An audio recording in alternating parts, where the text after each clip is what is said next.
Let's go for it!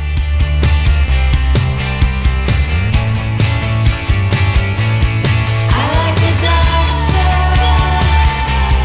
Give me the dark stuff.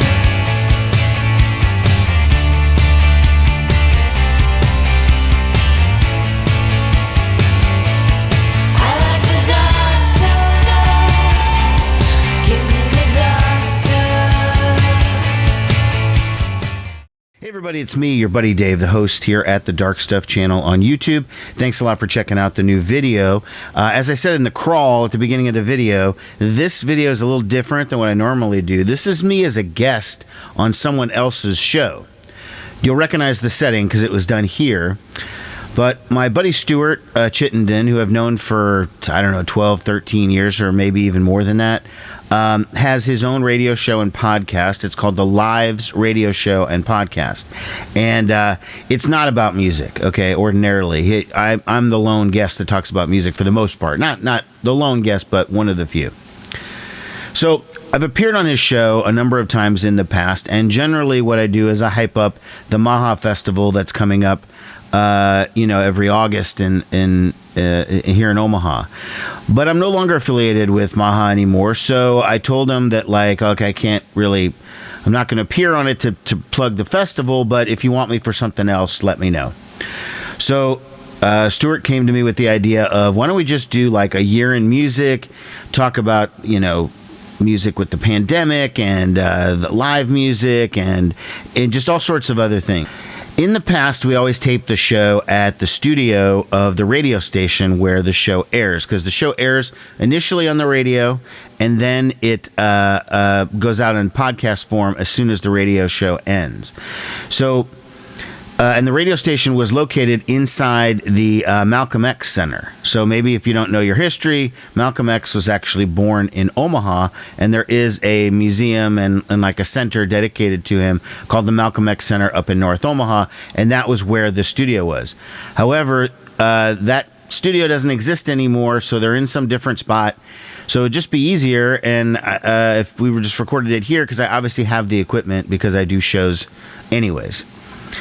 This is an edited form of the interview. This is about 30 minutes, and we talked for well over an hour. And the podcast form, if you want to listen to the whole thing, the link is below, is an hour. So you get a lot more of it than you're just getting here. But I just thought, this would be kind of interesting. This is me being interviewed. I'm still totally dominating the conversation for some reason. I just, you give me this inch and I take like 5 miles. But anyways, here's the interview. The link to listen is below and also on the screen.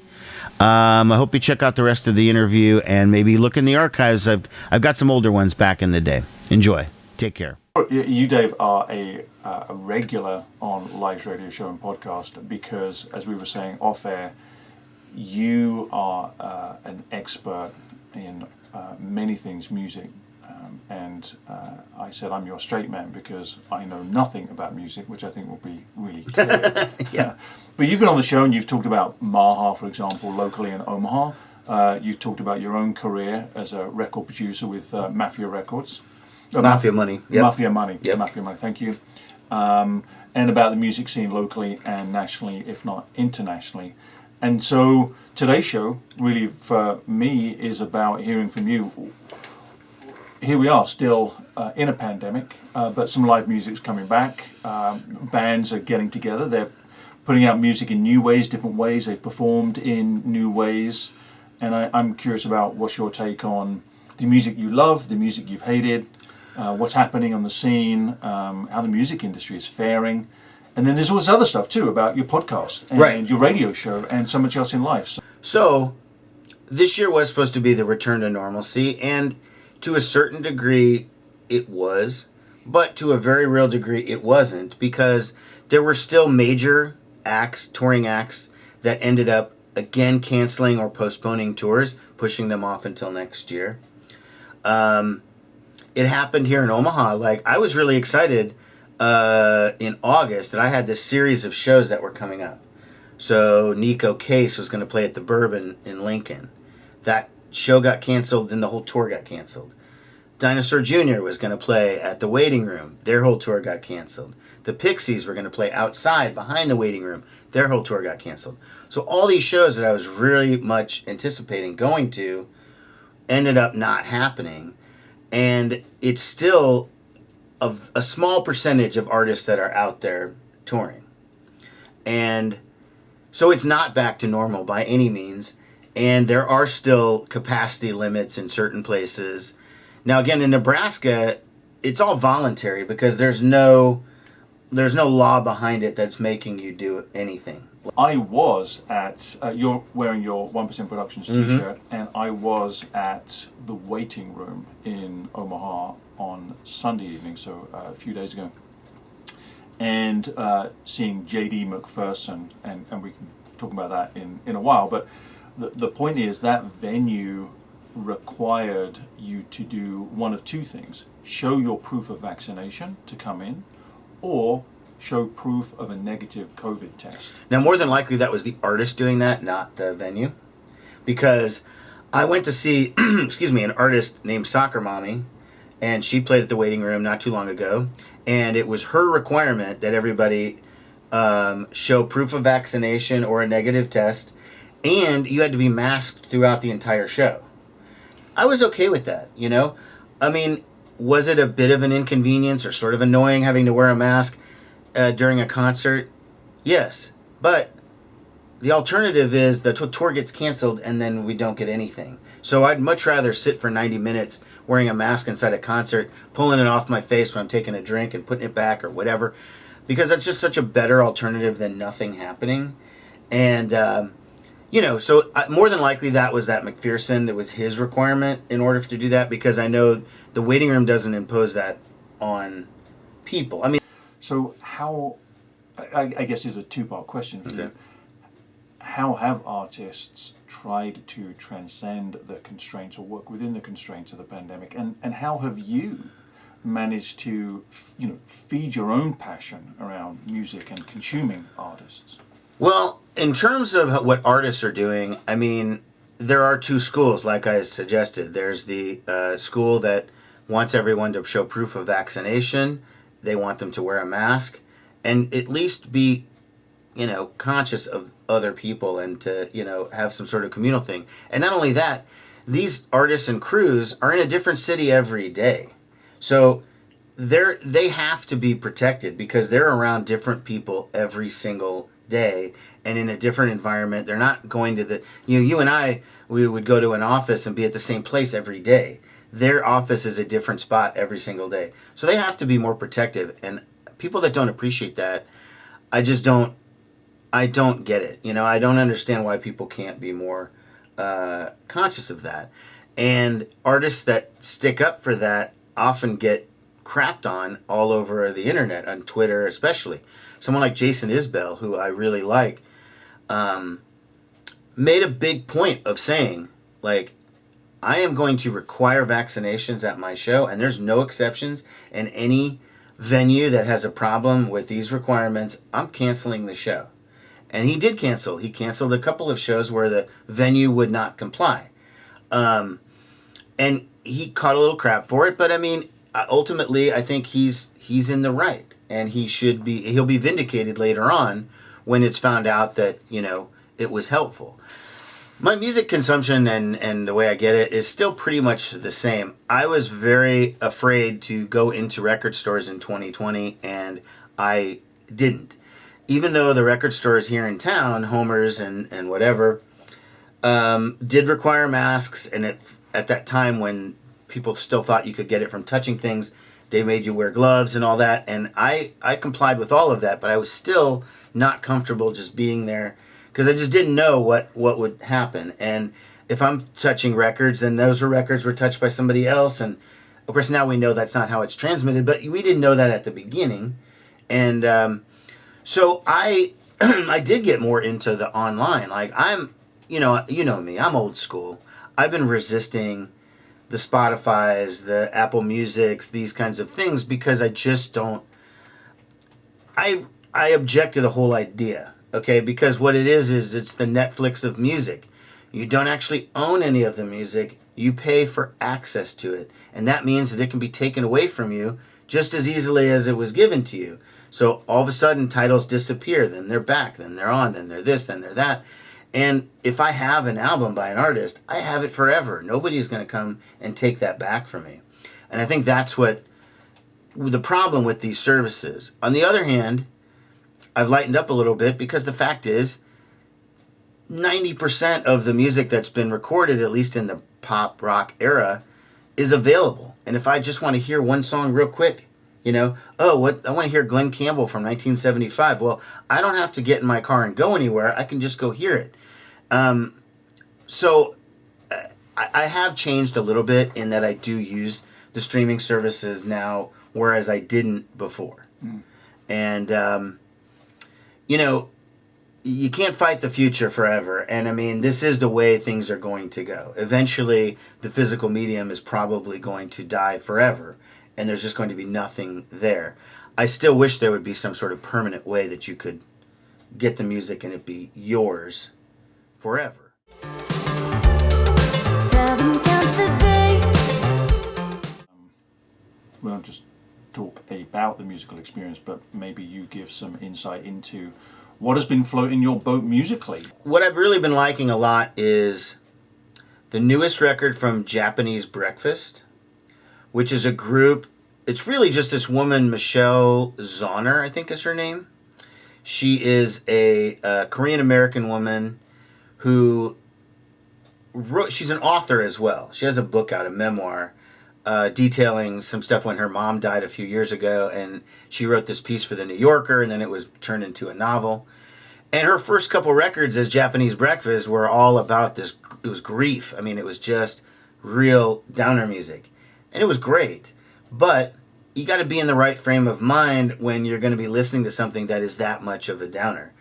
And her new album is called Jubilee, so it gives you a sense of like, she's gotten past that, looking at a new perspective, different sounds, different styles. I think she's a genius. She's really, really talented. So I've really been liking that. And a band that I have been championing for years. They're actually a 90s band that broke up in the 90s, the end of the 90s, and got back together and is now very, very active, is a group called the Mommy Heads. They're from New York. They used to be from San Francisco when I knew them in the 90s. But what happened is when their career sort of ended at the end of the 90s, the main guy in the band, the main singer-songwriter guy, Adam Elk, got into jingles. So he started writing music for commercials and made a good amount of money for that, to the point where he built his own recording studio. And he said that the jingle business is still booming. Even though the music business is struggling, the jingle business is doing really well. So now that he has this studio, they got the Mommy Heads back together and they can now record at their leisure. They don't have to be rushed or hurried or whatever. They made the best album of 2021. It's called Age of Isolation, and it is literally about the last year and a half, the way people have transformed their lives living under these pandemic conditions, under lockdown, and how it affects your psychology, how it affects everything about it. And it is so good from a lyrical and a musical perspective. If they weren't guys in their 50s, I think they'd be getting a lot more attention. But the music business is geared towards the young. There's just no question about that. That's the way that it goes. So it is harder for somebody who is 55, middle-aged or whatever, to sort of break through. But this album is fantastic, and I recommend it to any person out there with ears that likes, well-constructed. It's not heavy music. It's like kind of a little on the lighter side. Maybe if you've heard of Death Cab for Cutie or something like that, might be a reference point that you would know. But intelligent lyrics, really, really fantastic musicianship, but you don't have to be a musician to appreciate it, because there is some of that ultra musician music that is just a bunch of wankers just doing, just noodling and being really boring, and they don't do that at all. So that's another record that I'm very, very excited about. The Mommy Heads is the name of the band. Terrible name for a band, I know, but they started in the 80s. Age of Isolation is the name of the record. Now we scurry to the suburbs. I'll run to bed. With that being said, is there on your list, or maybe just off your list and make the top 2021, that is a completely new artist?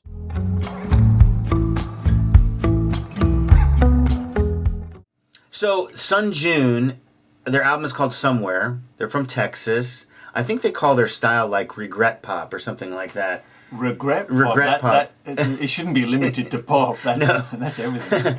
So it's very slow and kind of moody, but they build with this intensity, and it's really, really good. And another group that came out of nowhere for me is a group called Broken Baby, and they're from Los Angeles. They're a duo. Their album is called Late Stage Optimism. It's a little more punked up, kind of revved up music. The singer is this woman named Amber Bollinger, I'm not sure how you pronounce it, who's an actual LA actress. And she has an IMDb page, and she was on some sci-fi show that I hadn't heard of, but that was her main claim. She's still a working actress. But she basically wanted to form this band to vent about all the sexism and just bullshit that she has to deal with in Hollywood. And this was her way of getting it all out there, because you still have to tolerate a lot of crap being an actor in Hollywood. So this was her venting system. It seems so interesting to me that of these four bands, artists that you've mentioned, there's something else creatively interesting about them. So was it Japanese Breakfast? You mentioned that lady's written yeah, she's a memoir. She's an author, Mm-hmm. a memoir. The singer-songwriter behind Mummy Heads got into jingle writing just as a different thing, and then sort of hit the pandemic, and for you has written the best album of their career. This lady you were just talking about is an actress and is responding musically to the experiences she has as an actress. It seems really interesting to me that there are such diversity. Yeah, people are really stretching it out. I mean, the idea that you're just going to do one thing and one thing only in this era, do you want to make a living? I mean, it's unfortunate that this is the way that it is, but, you know, I interviewed St. Vincent 6-7 years ago, and she was talking about how difficult it was to make a living in music. And she was already a big deal at that point. Now, she's having a problem making money and being able to support herself. Imagine how it is for some of these much, much smaller artists. I mean, they have to be getting by on virtually nothing. And of course, it's killing me that I can't remember the name of the film now, but she has also been in a film this year. The Nowhere Inn or something like that? The Nowhere Inn, with the comedian who's Portlandia, and that's killing me too. Well, Carrie Brownstein, and let me correct you, Stuart. She may be funny, and it was on the show Portlandia, but she has been a rock star since the mid-'90s with Sleater Kinney. That is her primary thing. You know, you can say William Shatner was a singer, but the fact of the matter is he made records, but he's Captain Kirk. You know, you got to go where you started. So to be clear, at the top of the show, I did say that I was going to be the straight man showing my ignorance of all things, and I'm doing a good job, I think, so far.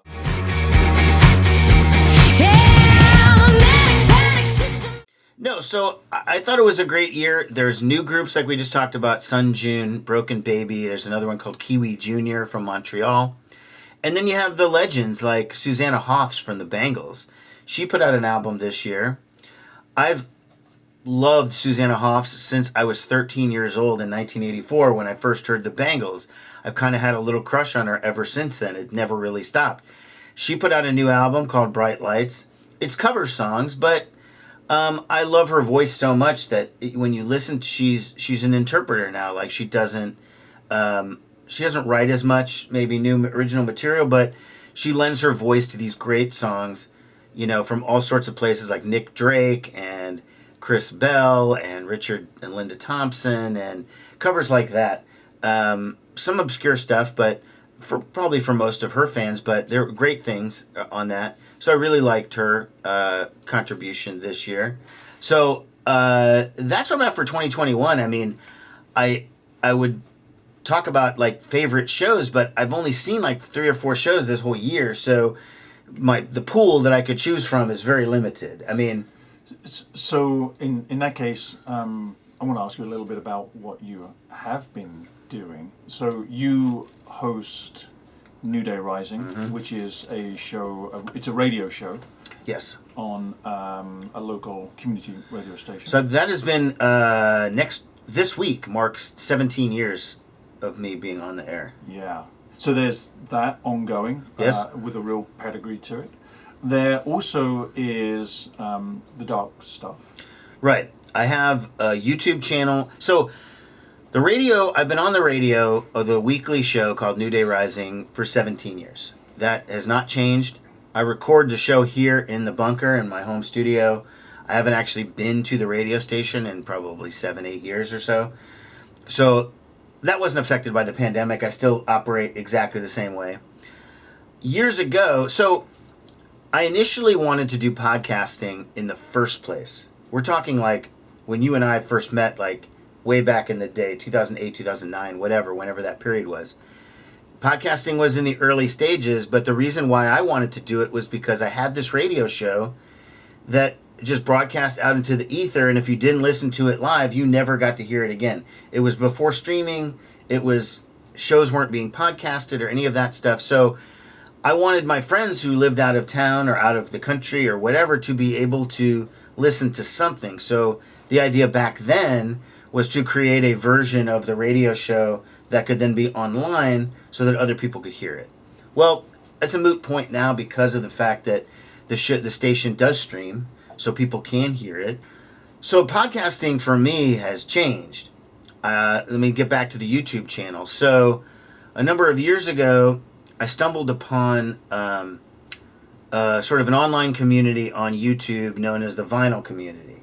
And it was basically just people who were into collecting records, and they would just talk about it on YouTube, show their collections off, do a deep dive into a certain band or whatever they wanted to do. And I just decided, hey, I'm going to try that. And I did. Now, gradually, the channel changed over the years because I found that once I got comfortable being on camera by myself, which wasn't that much of an adjustment because once you get past the barrier of having a conversation with yourself, which is essentially what a radio show is, I'm the only one in the room. I'm talking like I'm talking to somebody else, but there's nobody there. Once you get past that and you get comfortable with it, being able to just carry on a conversation by yourself, which makes you sound like a nut job when I say it out loud right there. But once you get past that, the YouTube part wasn't that different, okay? Because I'm not, once you can do that, mission accomplished. So then I started expanding the channel into doing different things, and so now it is discussing vinyl records, but it's also discussing new releases. I do deep dives into certain artists that I really like.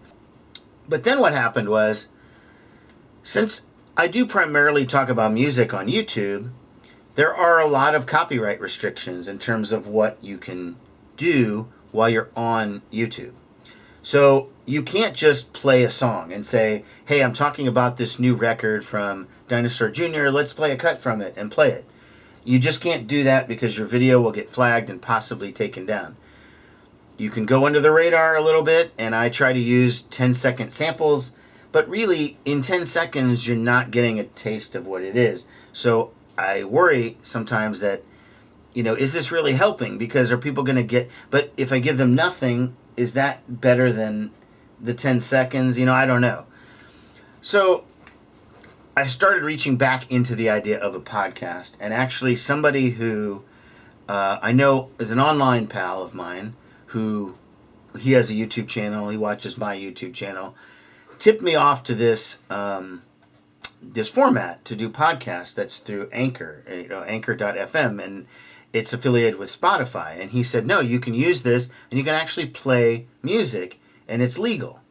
I put that in the back of my mind. I thought, okay, it's interesting, we'll see. But anyways, in terms of the podcast, so I wanted to do something, but I decided the motivation is different now. 10, 12 years later, after I initially wanted to do a podcast, now I need to offer something different because I don't want to just make a version of my radio show for other people to hear, because now they can stream it if they want to, and it's not required, right? So I have to offer something different. So I've started this new thing called Dark Stuff Radio, which is meant to be a continuation of the YouTube channel, and I'm still working it out, the various themes, but I started off by taking some videos that I had, extracting the audio cutting them up into segments, and then actually playing full songs in there, whereas I would only have been able to play 10 seconds before. That's how I started. Now I'm starting to get into original, like completely unique content for that I'm doing at the moment. And I'm doing different things. We talked about off air that I've started scripting the podcast, and it's very difficult for me because I don't work with scripts. I never have. When I first started on the radio back in 2004, they tried to get me to script what I said, and I just wouldn't do it. I couldn't do it. You hit the microphone and I just go, and that's my thing. But I've now realized as podcasts have gotten way more sophisticated and they've become way more of a thing than they used to be, it's not just a substitute for radio, it's a completely different animal. So I have to have something that's different. It can't just front announce a song, back announce a song, and that's it.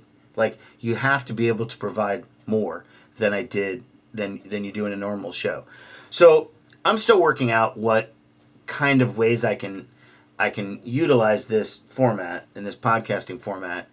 So it's in its infancy, but I've definitely been devoting a lot of time to it over the last couple months. But I want to take this moment just to look around the bunker. This is the first time I've been down I've been privileged to be down here, and this is my cry for help in case I don't appear at some point. Yeah. But so I'm looking around, and I'm wondering, you've got so many artifacts associated with music, not least this massive vinyl collection towards the back of the room and around the corner. And I'm wondering if there's one piece in here, one thing on the wall that just really, I don't know, is your pride and joy, or marks a moment, a memory. Well, there's maybe a couple. I have this thing that I made in the very back, if you look back there. It's Ace Frehley from Kiss, and it's a gigantic wall thing. It's the piece above there. Now, it's cost me a lot of money to get it framed, because when you have framing that big, it's like extremely expensive. So, but I had the opportunity in 2016 to meet Ace Frehley from Kiss, formerly of Kiss, and he's been an idol of mine since I was a child, and I got to go up on his bus and hang out for a little bit, and I decided to commemorate the occasion by putting together some signed albums that I got from him, a picture of him and I from on the bus. A friend of mine named Chip, who is a professional photographer, took some pictures, so I put one of those on there, and I made a big piece there, and I really, really do love that piece, for what it represents from that experience. Now, I have some signed St. Vincent records on the back wall, like directly behind me, and those are kind of funny because it has my first and last name on it. And the story behind that was, so I was introduced to her as David, right? And then we talked for about 20 minutes doing my interview with her. Well, at the end of the interview, I said, hey, I'm really sorry to ask you this. Can I ask you something corny? And she was like, yeah, okay. And I was like, well, would you sign some albums for me? So she was trying to be polite because she had forgotten my name. This is my theory on it. So she asked me how to spell my name, which is a nice way of saying, what is your name, basically? If you tell me how to spell it, now I know what it is. I didn't have to ask you. So I thought to myself for a second, well, David's not hard to spell, so she must mean my last name. So I started spelling my last name, and she started writing it on the record, and then I was like, oh, crap, okay. So David, and then she wrote it on there. So on the records, it's signed to me with my first and last name, which is kind of odd. I have some other photos that are up around the wall of I've got one with Steven Tyler from Aerosmith. That's when I was 16 or 17. The one above it is Paul Westerberg from The Replacements. It's an infamous story where this was in 1989, and a very inebriated Paul Westerberg ripped up a photo that I had had the other three guys in the band sign, and I brought it to him and asked him to sign it, and he looked at me and just like, where'd you get this? And I tried to tell him, and he just ripped it up into pieces. And I was just like, what the hell did you just do that for? I was like shocked. I didn't believe it. And he's like, you got anything else? And of course I did. I had magazines, I had all this stuff. I didn't want him to ruin it. So I was very reluctant to give it to him, but I gave him this musician magazine with them on the cover. He signed it like 20 times in the book, but nowhere near where his picture was, just random pages and stuff. And then we took a picture, and he looks drunk in the picture. Years later, I've had more than one person recite that story of seeing that, not knowing it was me that was the person that was there that had that happen. Talk about, oh man, this kid, and then Paul Westerberg just ripped up his picture, and the kid was so, I was like, yeah, that kid was me. You know, I was the one that did that. That's me. So that photo is very infamous, and somebody who was standing in the background, a girl going like this, with her two fingers out, peace sign, who I didn't know at the time. I met her 2 years later, and we became good friends. I had no idea that she was already in this picture 2 years before I ever even met her. So that's a special picture for me too, is that one. Those are probably my favorites, I would say. And my main interest has always been music, ever since I was 8 years old, and I used to tape things off the radio, like Neil Diamond tracks and stuff. When I was like 9, I would listen to it on the radio and try to get a tape of it. So it's just an extension of that. So even from back when I was 8 or 9 years old, I was building up to this point, I guess. I don't know. That sounds ridiculous or not, but Thanks for allowing me into the bunker. yeah. Where the musical magic happens. I've really enjoyed your insights on music. Thank you. Well, thanks. I hope you get a good show out of this, and that people get something out of it. You know, that would be great. And this is my third or fourth time on the show, I think, as a repeat guest. So I'm liking it, and we can do this whenever. Not a problem. Not a problem.